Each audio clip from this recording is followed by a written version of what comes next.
Claver Marangam-Savo, président du Parti social-démocrate, est notre invité sur matricov.com. Monsieur le Président, bonjour. Bonjour, Merci de nous accorder de votre temps une fois de plus dans le cadre de notre émission. c'est moi. Avec vous, on va Je essentiellement suis parler honoré. d'élections. Hmm. Déjà, savoir comment est-ce que le PSD se prépare pour les échéances à venir. Comme toutes les formations politiques, on se prépare, malgré la lourdeur des dossiers à fournir. On ne sait pas pour quelle raison, mais nous nous sommes préparés à avoir un certain nombre d'éléments d'abord pour conforter notre parti politique. C'est pourquoi nous ne cédons pas à la dispersion, au grand nombre inutile pour accompagner les autres. Nous allons être à des endroits où les autres vont nous accompagner. La provincialisation reste toujours votre élément phare pour cette campagne? Je me réjouis d'ailleurs que l'UDB ou que Oligui Nguema ait adopté la provincialisation, peut-être un peu pas dans tous les contours, parce que les gens ne savent pas s'adresser à ceux qui savent ou à ceux qui ont réfléchi là-dessus. Ils préfèrent refaire la route et peut-être même aller de travers, mais je me réjouis que on ait adopté un État républicain un et décentralisé, ce qui voudrait dire que c'est la copie conforme de la provincialisation que j'ai toujours appelée de tous mes voeux, en espérant qu'effectivement, il y aura des moyens à la fois à donner aux structures déconcentrées, parce qu'on dit chez nous que c'est celui qui est à côté du feu qui écoute le bruit de la marmite, et les gouverneurs et les préfets, le président n'ayant pas le don de d'ubiquité, sont à côté du feu pour le compte du président et donc devraient avoir les moyens de résoudre les problèmes et les sollicitations des populations. À côté, il y a la population organisée en communes et en conseils départementaux qui, étant dans un pays où les Gabonais n'ont pas la maîtrise de leur économie, de leur espace commercial, sont obligés de recourir à l'État pour qu'il les aide à assumer un certain nombre de tâches et les missions que l'État voudrait bien leur confier. Donc c'est la décentralisation et j'espère que tout cela va se traduire par des moyens conséquents pour que nous arrêtons d'être un pays, comme je l'ai toujours dit et répété, qui aujourd'hui ressemble à un homme qui a une encéphalie, qui a une grosse tête et des membres squelettiques. Monsieur le Président, êtes-vous confiant quant aux mécanismes qui ont été mis en place dans le cadre de l'organisation de ces élections? Je suis pas confiant du tout, mais nous sommes dans un pays où les gens disent la loi c'est la loi, même si elle est unique. Comment voudriez-vous que ce soit le ministère de l'Intérieur qui organise tout seul les élections? Je ne sais même pas si les partis politiques sont autorisés à au moins jeter un coup d'œil dans les bureaux de vote. Je ne sais pas. Et donc la fraude est beaucoup plus facile. Et le bourrage des urnes également. On l'a vu au référendum, on a vu aux élections présidentielles, j'ai la preuve des bourrages des urnes qui ont été organisés pour arriver à des pourcentages, je ne dirais pas à la soviétique, mais à des pourcentages qui montrent à suffisance qu'il n'y a pas suffisamment d'acceptation de la compétition. Hein. On veut être seul et on veut gagner aussi facilement. À vaincre sans péril, on triomphe souvent sans gloire. Et on répète les mêmes errements que par le passé. Et je pense que aujourd'hui, les Gabonais se rendent bien compte que le changement espéré, il n'est pas pour demain, ni pour aujourd'hui, encore moins pour demain. Monsieur le Président, vous avez entendu dire, est-ce que vous confirmez, vous persistez, vous signez quant à votre refus de faire chemin avec l'UDB dans le cadre des potentielles alliances? Il faut d'abord savoir que moi, dans ma conception, je suis pour que tout chef d'État réussisse. À l'époque du président Omar Bongo, en dignitaires de la République disaient qu'il ne fallait pas tout faire, laisser le président Bongo tout faire parce que nous n'aurions rien à faire. Dans un pays en mouvement, on a toujours quelque chose à faire. Donc je souhaiterais que le président Oligui Nguema réussisse son parcours et si on peut l'aider, on l'aidera. Mais je ne suis pas dans un fourre-tout. Le président Bongo n'a pas réussi à m'y mettre, donc je ne me vois pas, moi, encore, pour Oligui, me mettre dans une sorte d'alliance qui n'a d'alliance que le nom. Et c'est pourquoi je dis, lorsque il fera de très bonnes choses, je serai là pour le soutenir. Lorsqu'il en fera de mauvaises, je serai là pour le critiquer. Tout ça parce que on dit chez nous que la rivière est allée sinueuse parce qu'elle est allée seule. Aujourd'hui, nous allons à des élections où, curieusement, même ceux qui prétendent soutenir Oligui vont en compétition contre les acteurs désignés par l'Oligui. Donc nous sommes tous en opposition les uns vis-à-vis des autres. Et c'est à la fin, lorsque l'Assemblée nationale sera constituée et que les textes seront proposés, on verra qui les amendera, qui les votera ou qui les rejettera. Donc sans parler d'opposition, mais de liberté d'expression, de liberté de pensée, de liberté de proposer pour notre pays le chemin le plus adapté pour arriver à l'émergence. C'est ce qu'on disait hier. Aujourd'hui, en copiant les, les termes de notre hymne national, arriver à la prospérité, à l'essor et tout ce qu'on peut raconter pour épater la tablée, pour épater les Gabonais, pour faire croire que les choses vont changer durablement. C'est ce que nous souhaitons tous. Alors pour terminer, quel message entendra finalement les électeurs gabonais dans le cadre de ces élections? Non, je voudrais d'abord dire que je suis un peu déçu de voir que le chef de l'État, qui est venu avec des idées bien précises, changer la donne, qu'il ait cru devoir créer un parti qui recycle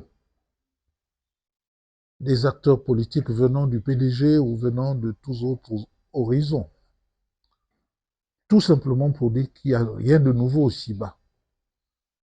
Les êtres humains que nous fréquentons, avec qui nous rions, avec qui nous travaillons, avec qui nous cheminons, ce sont les mêmes. Et par conséquent, on peut penser que lorsqu'on parle de gens nouveaux, ce ne sont pas des gens qui sont nés d'aujourd'hui, qui pourraient assumer cette vision. Ce sont des Gabonais. En fait, de gens nouveaux, on souhaiterait qu'il y ait des Gabonaises et des Gabonais avec une mentalité d'abord de gagneurs et des gens qui ont une éthique individuelle et fécondant des groupes qui ont aussi une éthique de groupe, des Gabonais qui vont comprendre que ce pays nous appartient à nous tous et nous appartient à nous Gabonais et qu'il faut le prendre en main, qu'il faut absolument que nous ayons le courage nécessaire qui nous manque, que nous fassions l'effort nécessaire que nous ne faisons pas pour l'instant, que nous ayons l'esprit d'abnégation qui nous manque désespérément pour arriver à faire que notre pays sorte de l'ornière. Changement de mentalité qui voudrait que lorsque un Gabonais fait des efforts pour se démarquer de tous les autres, qu'on puisse le prendre pour exemple, au lieu de huer sur lui. Je vois par exemple dans ma contrée, j'ai saisi des opportunités pour faire l'élevage parce que l'État offrait ces opportunités-là. Beaucoup ne l'ont pas fait. Moi, je l'ai fait. Si les élevages de l'État ont périclité, le mien continue, n'est-ce pas? Et je fais dans la boulangerie, je fais dans la vente des produits pharmaceutiques, je construis des logements, je construis des hôtels, et tout cela pour dire que je suis gabonais et que je suis chez moi, et que je n'ai pas attendu de faire la politique pour avoir ma première cité, que j'ai eu, que j'étais un peu, comme qui dirait, bébé. Et c'est ce qui m'a amené à avoir un discours qui me confère cette liberté d'expression. Parce que quand on a faim, on n'est pas libre. Quand on est sans logement, on n'est pas libre. Quand on ne peut pas éduquer ses enfants, on n'est pas libre. Quand on ne peut pas les soigner, on n'est pas libre. Donc je me suis conféré cette sorte de liberté qui fait que beaucoup de Gabonais vivant dans la paresse ne comprennent pas d'où vient mon enrichissement, mais ça ne vient pas de l'État. Si ça venait de l'État, je ne parlerais pas. Je n'ouvrirais même pas la bouche. Je m'alignerais comme les autres. Donc je disais tout à l'heure que j'étais un peu déçu de voir que on est venu en nous disant qu'on va mettre en place des institutions fortes, on va avoir une autre façon de voir, mais on a la gestion des élections qui est accaparée par le pouvoir. On a des partis qui se créent à la va-vite et qui, étant donné que ce sont des partis d'État, peuvent exister en deux temps, trois mouvements et, et à recycler les uns et les autres. Le président qui a tenu à, à faire en sorte pour l'âge à se cacher derrière le peuple qui a dit que j'étais un vieillard,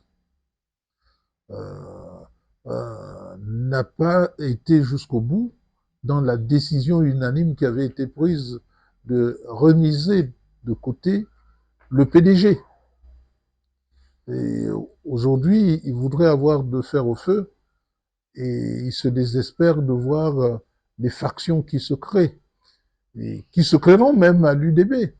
Et je tiens, j'avertis que beaucoup de responsables qui sont allés à l'UDB comptent sur le président et ne respecteront pas les 4 mois qui auraient pu précéder leur démission avant d'adhérer à l'UDB. Pour quelle raison? Parce qu'ils ne pouvaient pas démissionner euh, sans savoir qu'il y a un parti qui allait réellement se créer.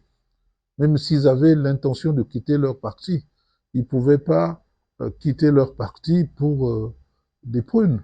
Or, le parti a été créé, ils ont été obligés de démissionner et de falsifier leur lettre de démission. Il y a des preuves à cela, Monsieur le Président? J'ai des preuves à cela. J'ai par exemple quelqu'un que je citerai parce que il ne mérite pas qu'on taise son nom, Mabiala, qui au mois de mai au cours d'une réunion avec les partis politiques, réclamait au nom de RHM qu'il soit dans l'une des commissions. Vous savez, j'étais là à la répartition des, On des, l'a vu. des, des responsables des partis politiques dans les commissions. Je l'ai vu, entendu dire qu'au nom de RHM, il fallait qu'il soit dans une des commissions. On ne l'a pas pris lui, on a pris son président.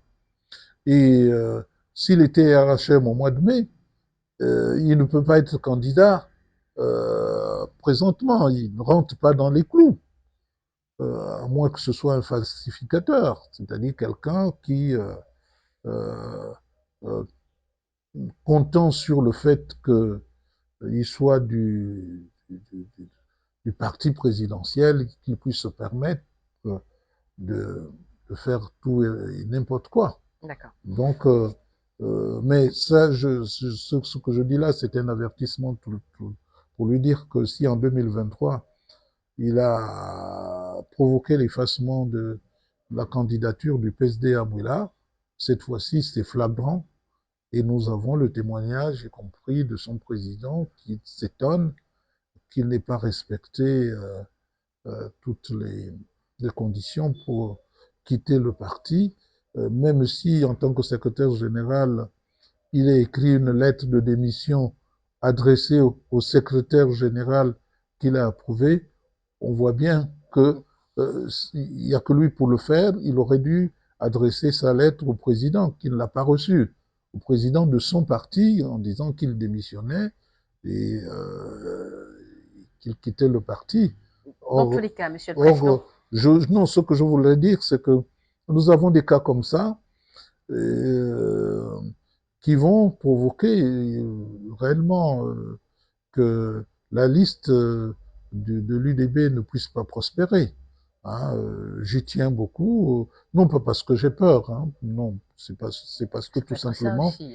non, c'est parce que tout simplement, je tiens à montrer que les turpitudes de certains hommes politiques qui, euh, ne vivant que de politique, voudraient violer toutes les règles et nous allons les leur rappeler qu'ils ne peuvent pas, parce qu'ils sont dans un parti présidentiel, euh, violer la loi et être impunis.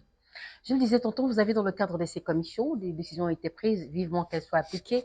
Mais pour terminer définitivement, Monsieur le Président, la question relative à la suspension de certaines bourses à l'étranger, on voudrait quand même avoir votre opinion là-dessus.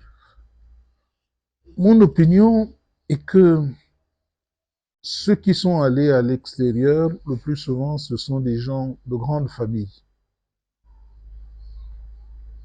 Rarement ceux qui sont allés parce qu'ils étaient de brillants élèves. Mais ce sont des Gabonais. J'ai toujours pensé que la bourse n'était pas... on n'octroie pas des bourses. La bourse est un investissement sur un individu parce qu'on veut qu'il atteigne un objectif. Et cet objectif qui va servir l'État. Donc qu'on arrête de penser que en octroyant des bourses aux étudiants gabonais, on le fait parce qu'on est bon président et bon dirigeant. Tout bon dirigeant doit pouvoir investir sur la jeunesse.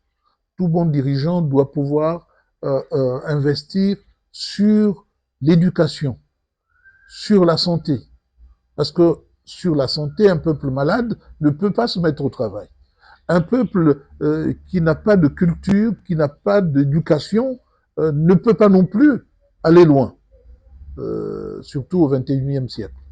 C'est pour cette raison que je pense que c'est une aberration que d'annoncer que les bourses ne seront supprimées. On a besoin d'abord d'avoir au Gabon des établissements dignes de ce nom. Nous n'en avons pas. L'université Omar Bongo, qui délivre de bons enseignements, est dans l'instabilité. Et les jeunes étudiants sont à la merci de ces perturbations. Ce qui fait qu'ils préfèrent aller dans des structures appelées universités qui n'ont d'université que le nom. Donc, il faut que le Gabon, c'est pourquoi quand j'ai rencontré au début de son magistère de la transition, j'ai rencontré le président, je lui ai dit tout de suite, il faut construire des universités. Université à Oyem, université à Proventi, université à Moula. Il a agréé à cette demande, mais aujourd'hui, on se rend compte que quand on va à Moula, on se demande bien ce qui s'y passe.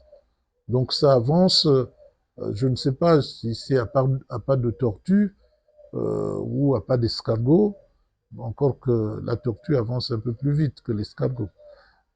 Et donc, il faut d'abord s'assurer que dans son propre pays, on a des universités, on a des établissements. Et avoir de bons enseignants. Ces enseignants, il faut les envoyer en formation, il faut les envoyer en recyclage, il faut les confronter à d'autres enseignants et qu'ils viennent, hein, n'est-ce pas, se mettre à la disposition de notre pays.